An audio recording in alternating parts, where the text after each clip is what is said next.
Hey, what's going on everyone, and welcome back. Today we are diving deep into one of the most important early arcs in all of One Piece, Orange Town.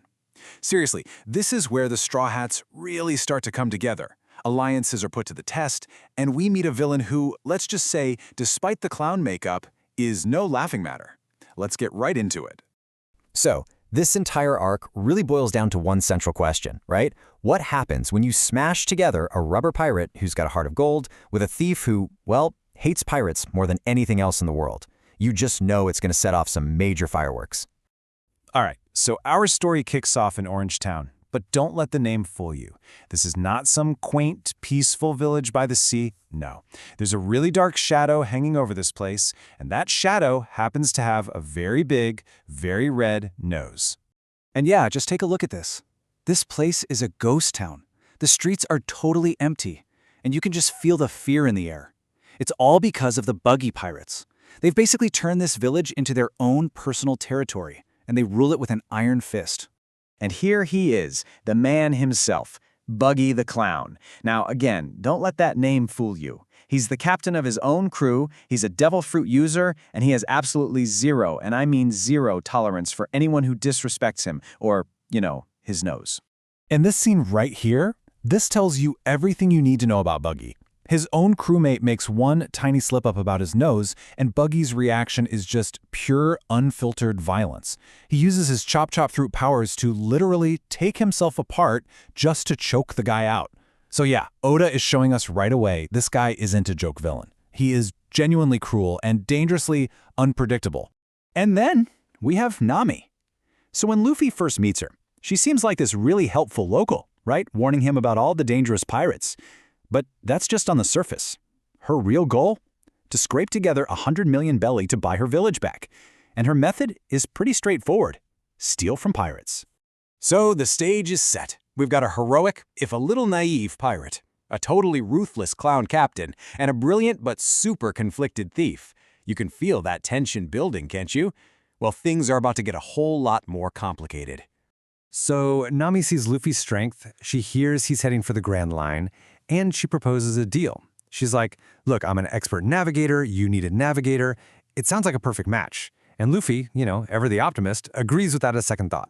And bam, the rug pull, the ultimate betrayal. The entire alliance was a total lie. Nami ties Luffy up and literally hands him over to Buggy on a silver platter. This was her plan the whole time.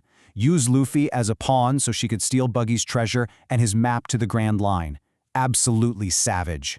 And Buggy's response is, well, exactly what you'd expect from a guy who loves theatrics and giant cannons. He doesn't just want to defeat Luffy, he wants to make a huge public spectacle out of it with his quote-unquote Buggy special cannonball. The stakes just went from 0 to life or death, real quick.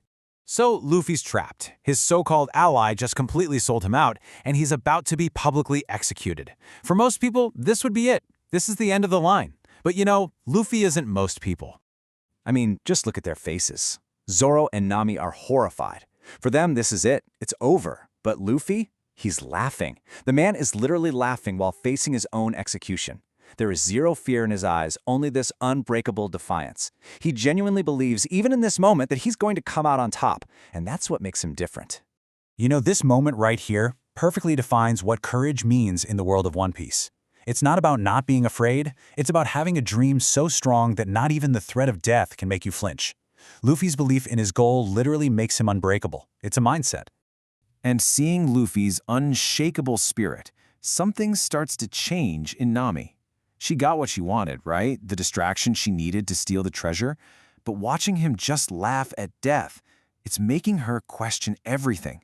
She's realizing these guys aren't like the cruel, selfish pirates she's used to dealing with. So she makes a choice. She could have just taken the treasure and run, but she comes back. And she doesn't just come back, she comes back with the key. She calls it repaying a debt, but we know it's way more than that.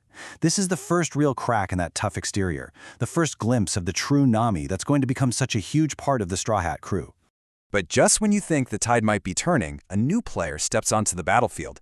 And trust me, you are never going to guess who it is. That's right, it's the mayor of the town, Boodle. He's watched his people live in fear for way too long, and seeing Luffy's defiance, it inspires him. He decides he's not going to hide anymore. He storms Buggy's base all by himself. And this moment is just absolutely iconic. This isn't a trained warrior. This is a normal guy, the mayor, standing up to a powerful devil fruit user and his entire crew and just screaming, "Fight me." He knows it's probably a suicide mission, but he doesn't care. His love for his village is just so much stronger than his fear. Man, goosebumps. And this right here perfectly illustrates the central conflict.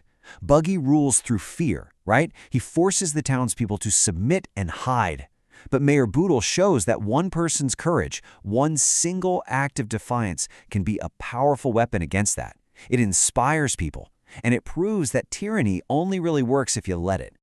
Okay, wow, that was a whirlwind. So what are the biggest lessons we can take away from this whole Orangetown arc? Let's break it all down.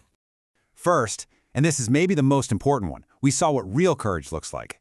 It's not about being fearless, it's about being able to laugh in the face of death like Luffy. Second, loyalty is forged in fire. We saw that with Nami's change of heart. Third, we saw Buggy's whole strategy. Villains use fear as a weapon.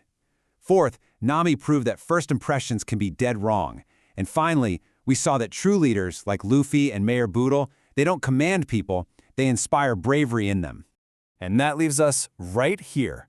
Buggy is furious, the mayor is defiant, Luffy and Zoro are about to break free, the entire town square is about to erupt into an all-out battlefield. So, that leaves us with one massive question. What happens when one man's courage stands up against an entire pirate crew's cruelty? It seems like an impossible fight, but hey, Orangetown has been full of surprises so far. Who do you think is going to win this showdown? Let me know your predictions down in the comments, and make sure you're subscribed so you don't miss our breakdown of the epic conclusion to this arc. Until next time.